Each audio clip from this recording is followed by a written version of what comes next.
जगह मारी, हथियार मारे हाथ में, तो कोई गलती मत कर लेना। वो क्या है ना, फिर मारे को आपका स्वागत गोलियों से करना पड़ेगा। तुम धमकी देने के सिवा कुछ नहीं कर सकते सोमेश्वर। तुम चाहे जितनी मर्जी बातें कर लो, लेकिन तुम्हें तो मैं यहाँ से लेकर जाऊंगी, सीधा जाकर कविता जी के पैरों में गिराऊंगी, पूरे पुष्कर के सामने। मैडम जी, महाराज समझ में नहीं आता कि आपको बेवकूफ समझूं या उस कविता को चलाक। खादी खाक की भारी पड़ेगी। बहुत सही चाल चली है उसने आपका साथ। कविता जी के बारे में मैं ज्यादा कुछ तो नहीं जानती, लेकिन इतने दिनों में मैं तुम्हें बहुत अच्छे से जान गई। हैरानी तो इस बात की कि तुम अपने बचाव के लिए इतनी जबरदस्त कहानी बना लोगे, ये मैंने नहीं सोचा। लेकिन अगर तुम ये सोच रहे हो कि मैं तुम्हारी इस कहानी पर यकीन करूंगी, तुम्हारी सबसे बड़ी भूल है।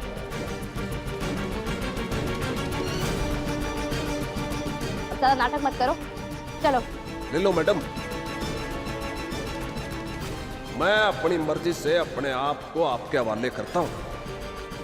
सोमेश्वर पवार खत्म होने को तैयार, लेकिन ये इल्जाम लेके मैं नहीं जी सकता। सच्चाई मैं कट जूंगा, पर झूठा दाग लगाने से फट जूंगा मैं।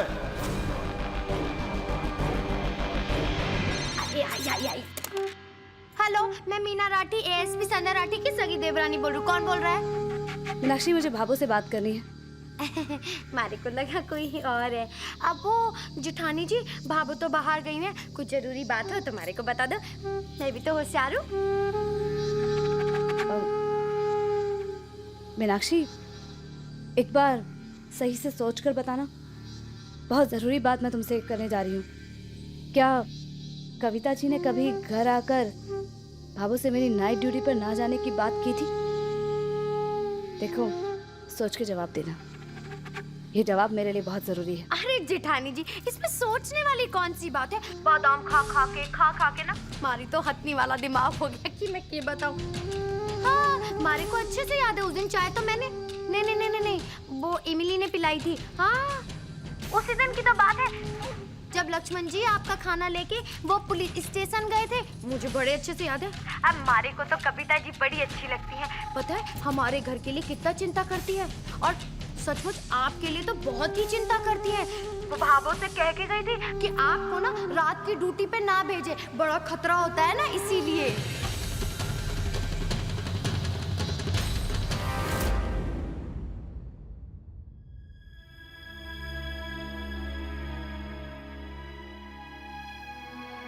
छवि, कम से कम मेरी बात तो सुनो।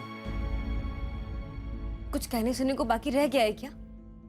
वैसे भी इतना कुछ सुना तो चुके हैं आप मुझे। देखो, तुम मुझे गलत समझ रही हो। मैं तुम्हें कोई सुना नहीं रहा था, बल्कि मैं तो इस बात पे हैरान था और थोड़ा गुस्सा भी आ रहा था कि आखिर अकाउंट से इतना पैसा गया कहाँ। ऐसी कौन सी खरीदारी की तुमने? और अगर खरीदारी करनी इतनी ज़रूरी थी तो कम से कम एक बार मुझे बता दिया होता, मैं अकाउंट में पैसे डाल देता। आज कम से कम ये चेक तो वापस नहीं होता। छवि, तुम्हें अंदाज़ा नहीं है कि चेक बाउंस होने की वजह से ना मुझे कितनी शर्मिंदगी झेलनी पड़ी है। अच्छा, एक मिनट।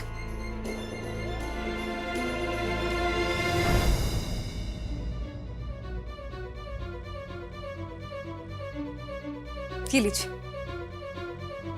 मैं मुझे आपका कार्ड चाहिए और आपके पैसे। शॉपिंग करने के लिए अगर मुझे मंजूरी लेनी थी आपकी, तो मुझे कार्ड क्यों दिया था आपने?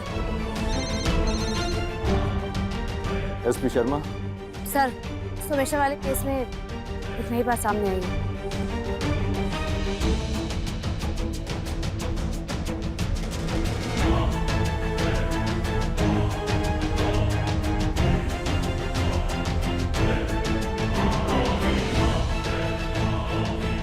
सर, मुझे बस थोड़ा सा वक्त दीजिए, मैं बहुत जल्दी ये सारा केस सॉल्व कर दूंगी। देखिए एसपी संध्या, मुझे आप पर पूरा भरोसा है। Thank you sir. लेकिन याद रखिए कि वक्त बहुत कम है। आप कुछ भी करिए, लेकिन ये सारा मामला रैली निकलने से पहले निपटना चाहिए।